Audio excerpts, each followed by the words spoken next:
Yeah, obviously, the last 4 weeks of my life, I've been extremely bored, and there's nothing that I've been dealing with professionally, personally, or emotionally to make me worry about anything. But no, I obviously you guys that cover us, I know I'm using a little sarcasm. Last 4 weeks have been interesting, and been interesting personally, been interesting professionally, and then obviously culturally and everything else that's been going on that impacts me in my walk of life. Dave, go ahead. Hey, Frank, thanks for doing this, first of all. And second, just how are you feeling right now? Is everything all clear to after your test and getting better from it? Yeah, I mean, I go in for knee replacement Thursday morning, so I'm back to the worrisome part of it, because anytime you get older and they put you to sleep and they're going to take a piece of your body out and replace it with titanium, it's an uncomfortable mindset to be in. But I've tested negative twice since I tested positive. My spirits are back up, Dave. God helped me and guided me and kept my family negative, and allowed me to get to this place without any of those crazy symptoms. But psychologically, it's a burden, and it's an uncomfortable burden. But I feel good right now. Other than the nerves, emotionally, I'm trying to figure out what's going on in society right now. And but personally, I feel my spirits are good again. Pete, you're up next.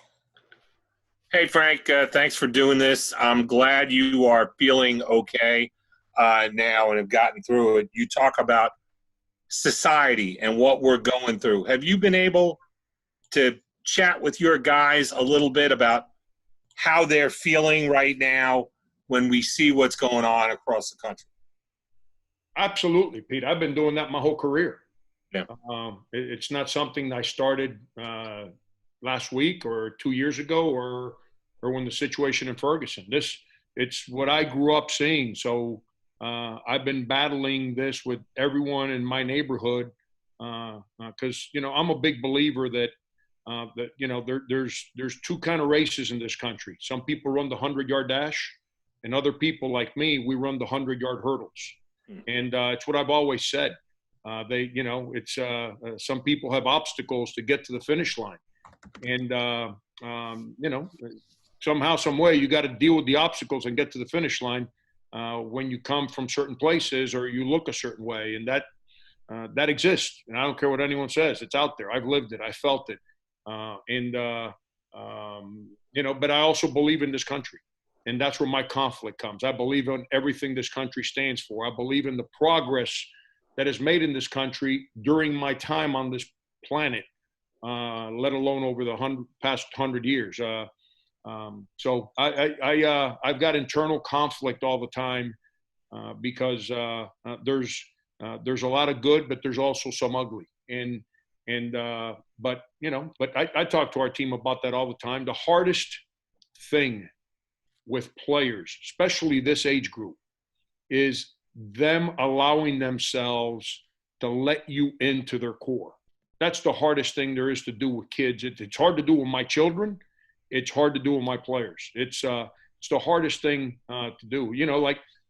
16, we had a conversation that was initiated before President Trump even became the Republican nominee.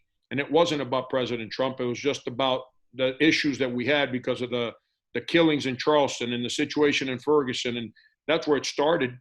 And Sindarius is the one that started it. And he basically just said racism. And that's a hard word. That's a really, really hard word. It's just like hate. Hate is a really hard word. But we sat in that locker room for 3 hours. And Sindarius, Dwayne Notice, heck, as Mike Kotsar as a freshman spoke on the topic, even though he's from Estonia. So it's those are powerful moments that I continue to have. But the hardest thing to do, that was Sindarius in his senior year. Sindarius as a freshman would have shelled up and not said a word. So that's the hardest thing to do, is to get them to allow you into their core, so then you can better understand them. But you have to have the conversations. If you don't, you're failing kids. Josh Kendall, you're up next. Hey, Frank, glad you're feeling better. Good luck with the surgery. Appreciate it, man. What kind of conversations do you guys have regularly with your players about their interactions with police and authority figures, and does it make you angry that you have to have those conversations? I don't think it makes me angry. I think it's part of continuing to educate. Here's something. The guy that's like, I don't know, third in charge in the City of Miami Police Department, he and I grew up, same neighborhood, got in fights with each other and fights with everyone else, did wrong, got in trouble together. And, we both became teachers together. He became a coach just like me, but then he chose to become a police officer because he felt that would be a bigger calling for what he was trying to do. And and he's one of me. I mean, he speaks to me like we're still 18 years old. And I had him speak to our team a couple of days ago on Zoom. And, he asked our coaches and our team, he said, what is the second leading cause of police officers getting killed? None of us knew. He said a routine traffic stop. And that blew me away.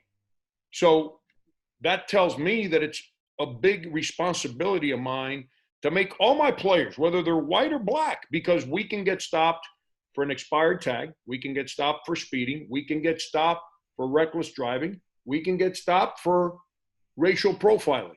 We can get stopped for any of those reasons. When that police officer stops us, he's on edge because he knows that is a moment where a majority of police officers get shot and killed or get killed, period. And so we have to learn how to diffuse that moment. And so do I get mad? I don't think I get mad. I think it's our journey, Pete. We have to educate, man. And we want to listen to one side, but sometimes we don't listen to the other. And that's what creates anger. Anger is when voices go upon deaf ears. But I think it's a duty and it's a responsibility. The part that's sad is the racial profiling. And Udonis Haslam, who obviously I've got an unbelievable relationship with and respect for the man that he's become, he said something at the situation that he went to Miami to try and calm the waters a little bit. He said the badge is not the one with the hate. It's the soul of the man that has hate. And that man had hate, not the badge. Don't blame the badge, man. But there's a lot of things that need to be worked on whether it's police training or whatever it may be, to stop the racial profiling when it comes to police officers. But Pete, I'll leave you with this one. The reason I'm still here is because police officers took care of the kids in the neighborhood. Without them, we get in trouble. So there's a lot more good than bad. I know that to my core. I've experienced it. I've experienced the ugly too now. I've been racially profiled as a driver in a car. So I understand. But I've been protected and helped by police officers so many more times. And, we got to stand up and fix the problems, but don't get this twisted now. I'm madly in love with the country and what that badge stands for the majority of police officers. All right, Colin, you're up next. Hey, Frank, glad you're feeling better. I kind of quick question. I saw some of your guys retweet a few things and post some stuff on social media. What are they kind of feeling right now? How are they kind of relayed what they're feeling to you? And what have those conversations been like with them about kind of processing that emotion? I'm trying to get them to speak, Colin. And like we got a Zoom call tomorrow. And I'm going to tell them, like, you guys are so quiet on our Zoom call, but yet you're on social media retweeting and sending these subliminal messages. Awesome. share them with me, man. Share them with me so I can help. You can't give me a blank stare, and that's the part that I can only explain to you the journey I've been on. I was a grown man, and Anthony Grant, the head coach of Dayton, we've been best of friends forever. And I never knew until we were both successful men some of the fears that he lived with. And we were together every day. And I started learning because I know what he's about. I know what his family's about. I know who he is to his core. And he's got nothing but love for people.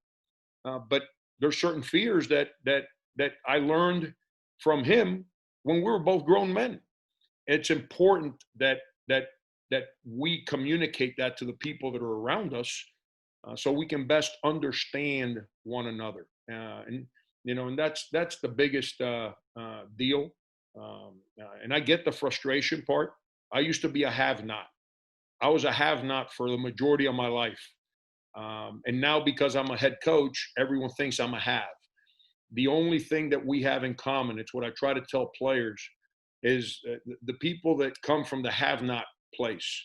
The only reason you then get labeled as a have is either you're athletically gifted, you have an unbelievable ability to make people laugh, you're a great singer performer, not actor, or you go to college like the actors do, or at least a majority of them, and then you get an education, and then you learn to coexist and express yourself and learn to respect others, and then they respect you, and then you move forward, and then you get a seat at the table. So those are the conversations I try to have with players to make them understand. And that's where my analogy of the race comes from.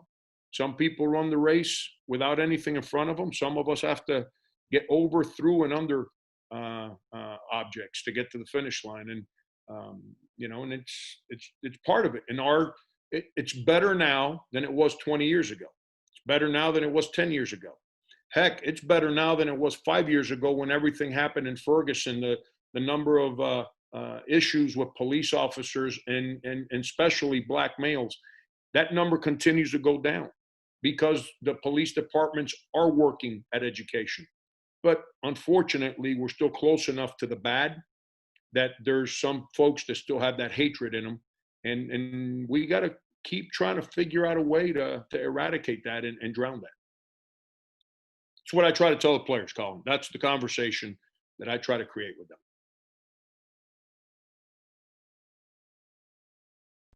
Ben, you're up. Hey, Coach. Glad to hear you're doing better. Wanted to ask just kind of how important do you think it is for coaches to sort of use their platform, if they so choose, to speak out on kind of issues of social justice and race in this country?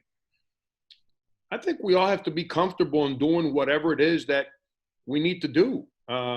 What doesn't work is if you do feel a certain way and you keep your mouth shut, or you speak in a phony way. That phoniness doesn't work. You know where anger comes from? When you make someone think that you're doing something to help them, and in reality, you're just trying to trick them through. That creates anger on the other side. And, so phoniness don't work. I mean, I think we're leader of young people. I don't try to educate my black players differently than my white players or my Estonian players. That's when my wife and I wrote that letter. That's why we shared that comment on there. In sports, we're so consumed with learning from each other, and how much, especially in team sports, how much we need each other to find success together, that we don't look at each other as black, white, Hispanic. We learn to speak each other's slang. We learn to respect one another for each other's ways, because we're trying to coexist so we can all succeed together. And but I think as coaches, I'm not big on forcing people to do something they're not comfortable doing. But whatever it is that you think you need to do, like I'm comfortable doing this. I need to eliminate those obstacles that are in my race. I'm willing to listen to others. to see what they think, what offends them, what they think they know. Because like I told you, I thought I knew everything about Anthony Grant, and I didn't understand some of his fears until we were both grown men. And it wasn't until he told me about them and made me understand certain things. So, but I think as a leader of young college kids, especially in our sport where, it's a good percentage of them are African Americans, I think it's important that we educate our players and that they know that we are with them and that we are here to help them and guide them and continue to create ways for them to find success. Because our duty is to create openings and make that path easier for the next one. And that's what I try to do. And, hopefully if I do it and other coaches are comfortable doing it, it opens the doors for more coaches to step up and speak on this topic, because the players need us to help them. They need us to guide them. They need us to give them and their families a voice. All right, Phil, you're up. Okay. Thank you. Frank, thanks for doing this. You look good. I think the virus actually did you some good. Don't lie. We're going to start with lies right away. I mean, come on. Do I need to start this fake news stuff? Phil says I look good. Well, three things. Number one, do you know where you got the virus? Number two, what's your latest update on AJ Lawson and his plans? And thirdly, how quickly do you think you'll fill your staff opening? Yeah, Phil, that's was my biggest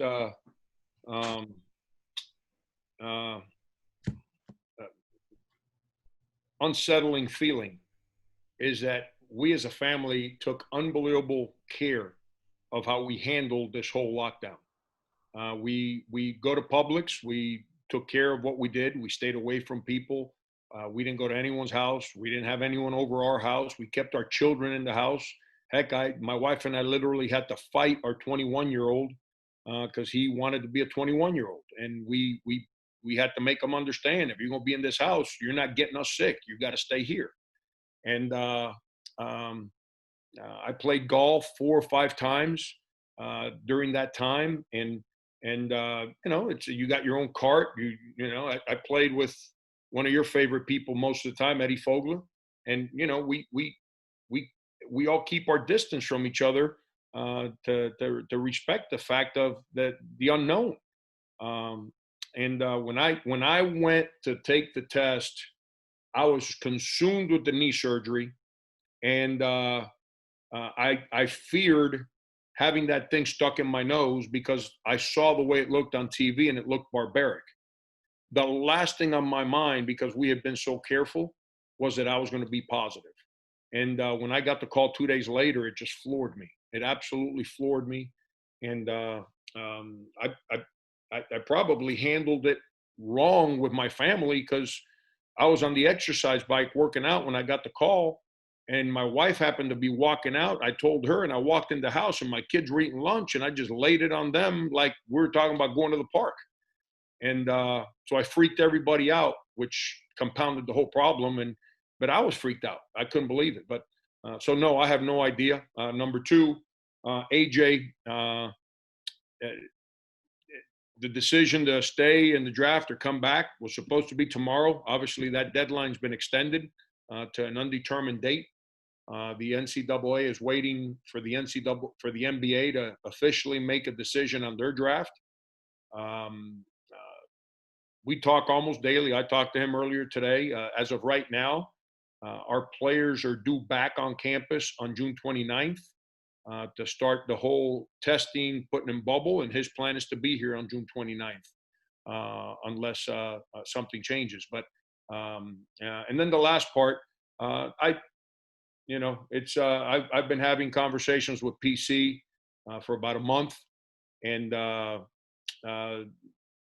soon as coaches, we always keep like this list in our back pocket of guys that if we have movement that we'd like to pursue. I've got, 4 or 5 guys on that list for me. And I immediately, as soon as I started getting in those conversations with Perry, where I thought this is what he was going to do, I started contacting the top 2 on that list, and that's where I'm at right now. So timetable wise, since I'm having surgery Thursday, it's going to be hard for me to conduct any interviews or conversation. I don't call them interviews; they're conversations. I'm not hiring an unknown. Whoever I hire is somebody that there's an understanding between each other already. But I'm not going to get in conversations with people when I'm on oxycodone and I got drool coming down the side of my mouth. So we're probably 10 days out from me actually sitting down and saying, okay, this is the direction I want to row in. But I've got a pretty good feel where I want to go with it. Pat, you're up. Hey, Frank, just wondering if your perspective changed at all after having COVID on when kids should come back, when kids should have voluntary workouts, when you should get the world started again. Did your perspective change after having it? Absolutely. Absolutely. I feared it when it started. I said this at the time. I was sitting watching the Arkansas versus Vanderbilt game at the SEC tournament because we were playing the winner the next day. And I was uncomfortable sitting there. And I went to my hotel room that night, and everything I can think of is, man, I don't know if I want to play this game. I couldn't say that to the players because I asked them and they all wanted to play, but I was already unsettled. And I say this all the time. If you tell me I got to walk through some doors and there's a grizzly bear on the other side, I'm going to take a deep breath and I'm going to go take on the grizzly bear. But if you tell me I got to walk through the doors and I got no idea what I'm going to fight on the other side, I ain't walking through those doors very, very in a comfortable way. And this is an unknown. Even with me right now, negative, that's awesome. This is brand new. Does anyone know what happens 6 months after you test positive? Does anyone know if there's a secondary effect that's going to kick in? I mean, so those concerns are still there for me. So yes, that's why we didn't bring our players back now. Like football's coming back now. It was available for our players to come back now. I'd rather wait. Let football. God bless them. They've jumped into this both feet in. The players are excited. The coaches are excited. Ray Tanner, the leadership of our campus, President Caslin, they've done an unbelievable job on creating a plan to make this safe.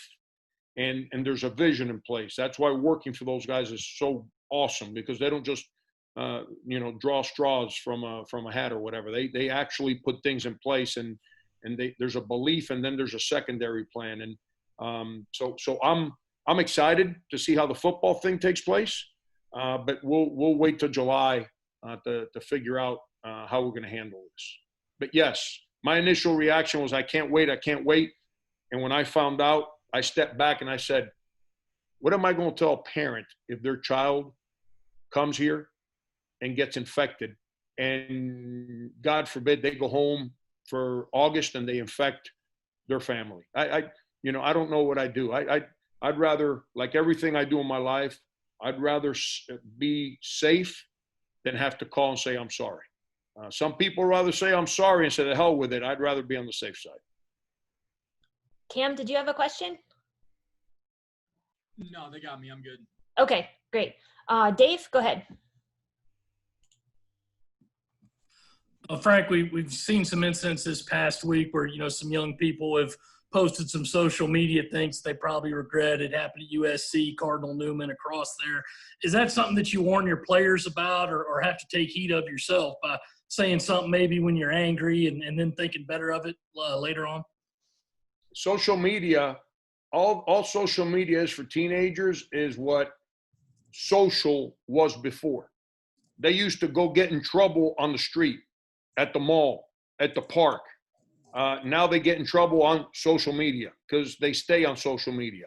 And when you combine the fact that we've had the quarantine going on, they really don't have anywhere to go. So all they do is stay on social media. And you guys have heard me say this before. Social media is fun, but it's full of you know what too. And I spend a lot of time talking to our players, talking to my children about social media. I won't read my mentions, and it's sad because every time I read my mentions, the only thing that draws attention is negativity. You can post something positive, and maybe 3 people are interested in it. Now, if you insult somebody, the whole world thinks the whole world of social media thinks it's the greatest thing since sliced bread. And you know, and I'm not into the name calling. I'm not into the living life of insulting one another. That's not the way I function. So I don't read that garbage. But social media is a powerful place in the world of teenagers and 20-year-olds. So we have to continuously educate the young people in our that we're affiliated with, and hope that they don't make that mistake. There's a couple of guys on my team. I've had conversations with them. I've had other people speak to them. Like, you know, you can't, there's certain things you can't retweet. You just can't. And if you do, you're jeopardizing your place at this university. It is what it is. And if, you know, there's nothing wrong with protest. But if you represent whatever organization you're a part of, if you're willing to go represent yourself in a way that's against everyone in your organization, you have every right to do that. But you also have a responsibility to your bosses, and you jeopardize getting fired. That's life. I try to teach that to the players in their use of social media. Hale, you're up next. Coach asked this as a son who had to hear from his dad a few years ago how much he needed to do to help him after his knee replacement surgery. Just curious if you had that conversation with your kids yet, and what are your expectations of them? Yeah, my daughter just makes fun of me. That's all she does. She just thinks I'm like the oldest human being put on the planet Earth. My oldest son, all he wants to do is, because he's young and buffed up, he's dying to find out if he can kick my rear end in anything physically, in lifting and anything. It's always a challenge. And then the little one, let me give you a perspective of the little one. I sat my kids down at K-State, and I told them that I was taking the job at South Carolina and we're moving to Columbia. My girl and my little one both ran. My daughter started yelling, "You're the worst human being in the history of the world. I can't believe you're doing this to me. I'll never have another friend in my life." The little one just took off. About 10 minutes later, he came back, and he had all his K-State shirts, and he put them on the couch, and he says, "When do I get new shirts?" So that gives you perspective what my little guy's mindset's all about. But they're trying. I think they're nervous because they know I'm nervous, and you know, and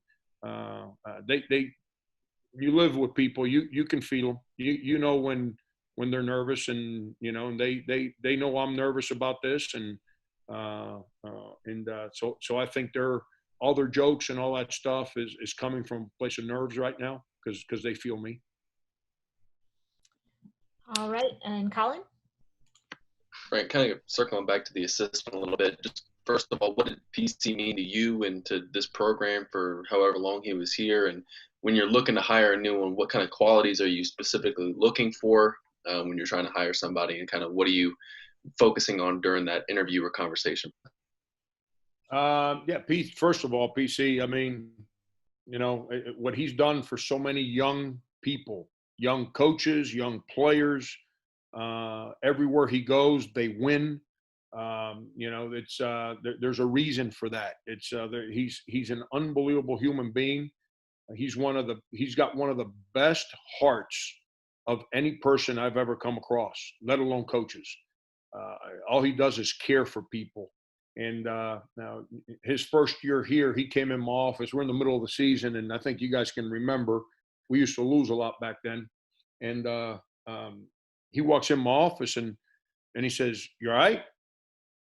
You know, what are we going to say? "No, I'm not." I said, "Yeah, what's up?" "Frank, seriously, what do you need?" I said, "PC, I don't need anything, man. He says, Frank, I've been a head coach.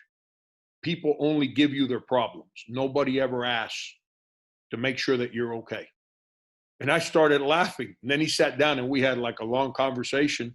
And it's who he is. It's all he wants to do is help. But you know, it's I don't think you replace him. He's too valuable in what he brought, unique to himself. But what do I want from whoever I hire? Just like when I hired him, nobody guessed that that's who I was going to hire. I'm not into hiring the sexy name that everyone reads online. I'm not into hiring the person that has an ego bigger than this campus. I don't run around with an ego. I don't need an assistant coach running around with an ego. I need an assistant coach that's going to coexist with the guys that we got in place, with not just Chuck and Bruce, but also with Scott and Andy and everyone else that we got in place on our staff. We obviously recruiting is important.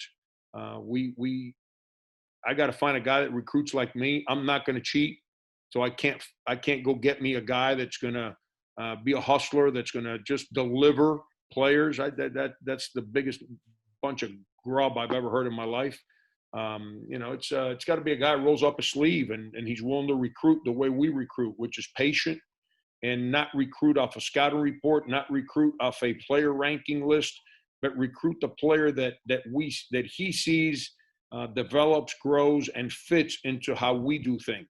So that young man can come here and have success. So that's what I'm looking for. And then obviously on the court, I'm big on player development, always have been, always will be. It's got to be somebody that gets engaged in a workout, in a practice, and has the enthusiasm, the energy to chase these guys around to do right. Everybody, I did not get a prompt that we had 10 minutes left, but based on the time, we have 5. It may get extended. I'm not certain, but we'll go ahead and do last question to John Whittle. And then Frank, when you're done with answering that question, if you want to say anything to kind of wrap it up. So go ahead, John. Yep. Hey, Frank, thanks for doing this. I'm glad you're feeling okay.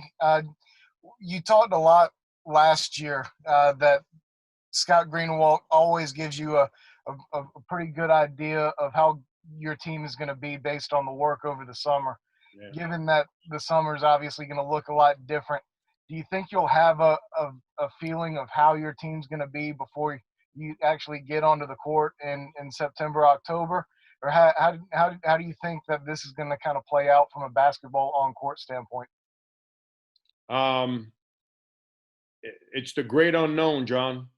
And but that's where the fact that we basically return a whole team, that's where the way we try to do things, to create an open dialogue, to understand our work ethic, to understand how we do things, is so important to try to manage this moment.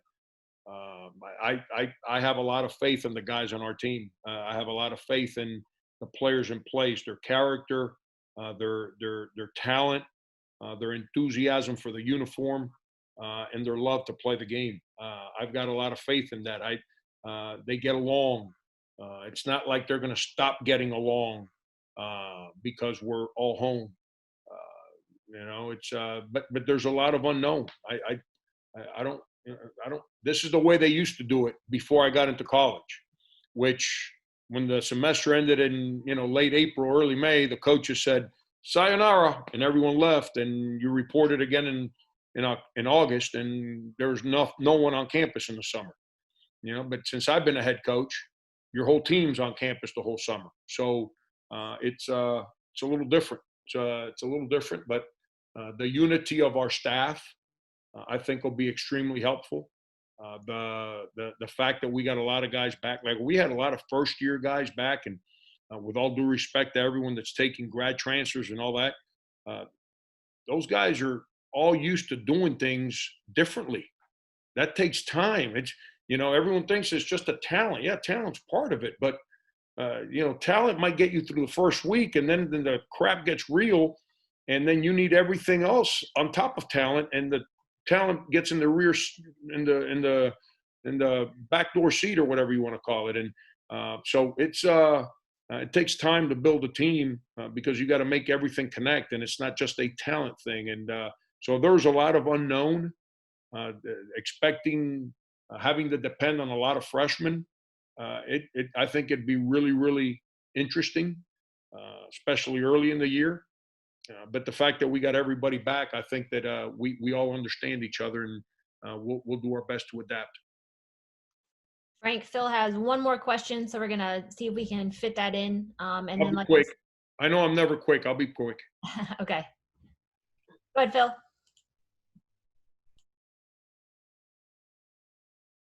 Hey, There Phil. you go. Yeah. I got you. Phil, Phil, I've lost 20 pounds, so I'm not a left tackle anymore. I noticed all the football helmets. No, I'm just going to advise you to make sure the doctors don't cut off any other unused parts when they're having that surgery. And my wife's sitting here listening to you. Well, that's any other unused parts. I'm just saying. No, but I wanted to ask you. You always say you keep recruiting because of the transfer situation. Yeah. Any indication from any current players of transferring out? Any indication of anybody possibly transferring in? I hope not, Phil. No, there's no indication. Everyone's in a good place. Everyone's excited. We just had a Zoom call with every single parent last night. They're all excited. This team really likes it here. They like their role. They like how we do things. They enjoy each other. They can't wait to get back. This transfer thing, though, is crazy. It's when guys go to college and they're in a good mood and they play every game and they still get up and leave and they win and go to the NCAA tournament and they still transfer, it's something's crazy. I'm a transfer. You've heard me say that before. I'm not anti-transfer, but this dynamic we got right now, I don't understand it. But no, I don't foresee us taking anyone in, and I don't foresee anyone leaving. Frank, anything to wrap up, or are we good to go? Yeah, no, it's I'm good.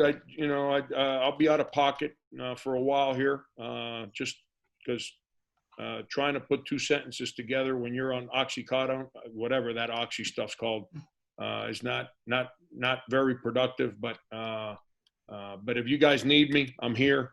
I pray that the leaders of our community, we worry too much about the leaders of other places. We got to worry about the leaders of our community. We got to make sure that we all unite here and take care of our backyard. You guys are always asking me in recruiting, are you going to recruit your backyard? Well, if you worry about recruiting outside of your backyard, then your backyard burns down and you don't find out. We got to make sure that our leaders in our community continue to do their part to bring us peace and joy and make us all understand the challenges and make us all understand that there's a lot more good than bad. So we can live with peace because we respect each other. But with that, if you guys need me, give me about a week, holler at me. If not, you guys have a great time. Thank you.